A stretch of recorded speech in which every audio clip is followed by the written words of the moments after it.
अपने गांव और परिवार से दूर शहर में पढ़ाई करने आई थी और वह एक पुरानी और तंग बस्ती में रहती थी और बड़ी मुश्किलों से ही उसकी पढ़ाई का खर्च उठा पाते थे। उसके माता पिता बहुत ही गरीब थे। एक दिन उसके पिता का खत आया जिसमें लिखा था कि इस बार वे ज्यादा पैसे नहीं भेज पाएंगे क्योंकि घर की छत गिर गई है। हे भगवान, अब मैं क्या करूं? फीस कैसे भरूंगी? घर में भी परेशानी है और यहाँ मैं भी बोझ बन रही हूँ। कुछ तो करना पड़ेगा। वह शाम को बाजार से कुछ सामान लेने के लिए किराने की दुकान पर खड़ी थी। तभी उसकी नजर एक कोरियन लड़की पर पड़ी। उसका नाम हीना था, जो एक दुकान से किराए के कमरे के बारे में पूछ रही थी। क्या आप भी कमरे की तलाश में हैं? मैं भी इसी बस्ती में रहती हूँ। अगर आपको ऐतराज न हो तो हम साथ रह सकती हैं और किराया बांट सकती हैं। हीना की आंखों में चमक आ गई।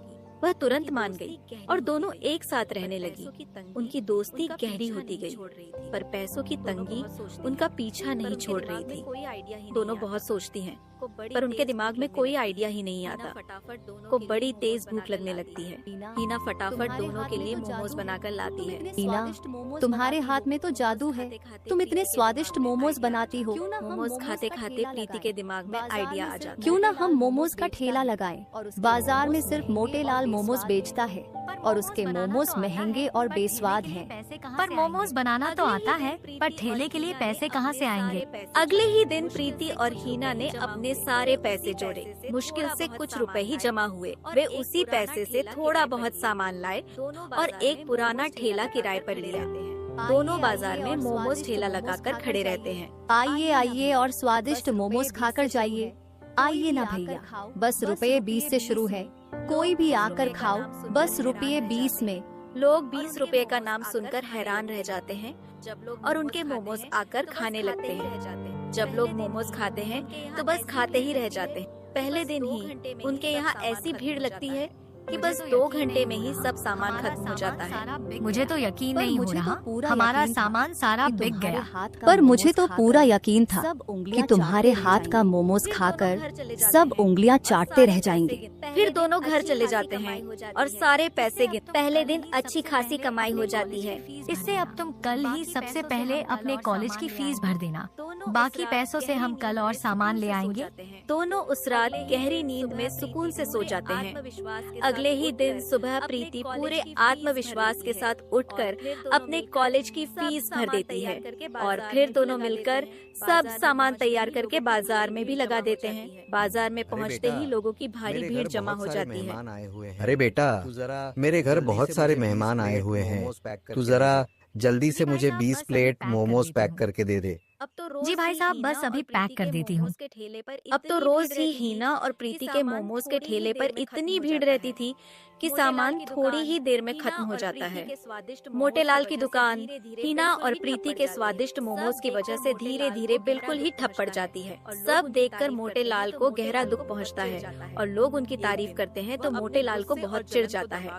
एक दिन वह अपने गुस्से और जलन को दबाकर खुद ग्राहक बनने का नाटक करता है और चालाकी से उनके ठेले पर पहुंच जाता है। आज जरा खाकर तो देखूं कि ऐसा क्या है इन लड़कियों के मोमोज। मोटे लाल जब लड़कियों के ठेले का मोमोज खाता है तो खाता ही रह जाता है। मोटे लाल को अब उन दोनों से चिढ़ होने लगती है, पर उसे समझ ही नहीं आ रहा होता कि वह आखिर करे तो क्या करे।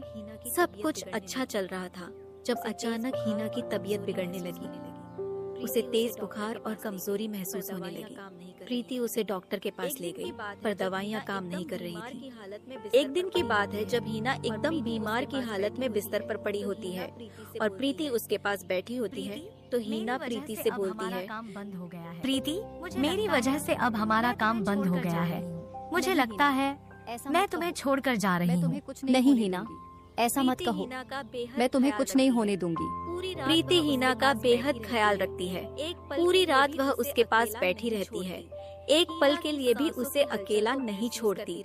हीना की सांसों की हलचल को महसूस करती रहती है। बैठे बैठे कब प्रीति की आंखें भारी हो जाती हैं और उसे नींद घेर लेती है, इसका उसे पता ही नहीं चलता।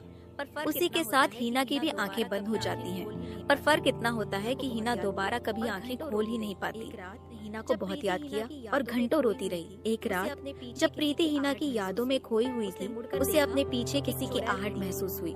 उसने मुड़कर देखा तो एक चुड़ैल खड़ी थी। प्रीति डर गई, डरो मत, पर तभी मैं ही ना हूँ। चुड़ैल ने बोलना मेरी शुरू आत्मा को किया। शांति नहीं- डरो मत, मैं ही ना हूँ। मेरी आत्मा को शांति नहीं मिली है क्योंकि मैं तुम्हें और तुम्हारे सपने को अधूरा नहीं छोड़ सकती। अगले ही दिन प्रीति उठकर कॉलेज जाती है। प्रीति कॉलेज से लौटती है तो वह देखती कि सारा सामान तैयार है, बस उसे ठेला लेकर बाजार जाना होता था। प्रीति को विश्वास नहीं हुआ, चुड़ैल ने पल में ही ढेर सारे मोमोज बना दिए। हे भगवान, तुम इतनी तेजी से कैसे कर सकती हो? यह मेरे मोमोज बनाने के जुनून की शक्ति है। मैं अब तुम्हारी मदद करूंगी, तुम सिर्फ अपनी पढ़ाई पर ध्यान दो। बस प्रीति अपना मोमोज का ठेला लेकर चल पड़ती है। जैसे ही प्रीति बाजार में पहुंचती है, सभी लोग खुशी खुशी उसके पास मोमोज खाने आ जाते हैं। प्रीति सबको मोमोज खिलाती है और सब सामान बेचकर घर आ जाती है। अब तुम्हारे पेपर आने वाले हैं तो तुम बस अपनी पढ़ाई पर ध्यान देना, पूरा दिन पढ़ाई बाकी सब मैं संभाल लूंगी। प्रीति पूरा दिन पढ़ाई करती और शाम को 1 घंटे बाजार में मोमोज बेचने के लिए जाती है। थोड़े दिनों के बाद प्रीति का कॉलेज का रिजल्ट आता है। प्रीति अच्छे नंबरों से पास होती है और खुशखबरी हिना चुड़ैल को बताती है। पता है, मैं अच्छे नंबरों से कॉलेज में पास हुई हूँ। अब मैं विदेश में पढ़ाई करने के लिए जा सकती हूँ। यह तो बहुत खुशी की बात है। इतना कहकर चुड़ैल प्रीति को अलविदा करके हमेशा के लिए चली जाती है। प्रीति अपनी पढ़ाई के लिए विदेश चली जाती है और जब वह वापस आती है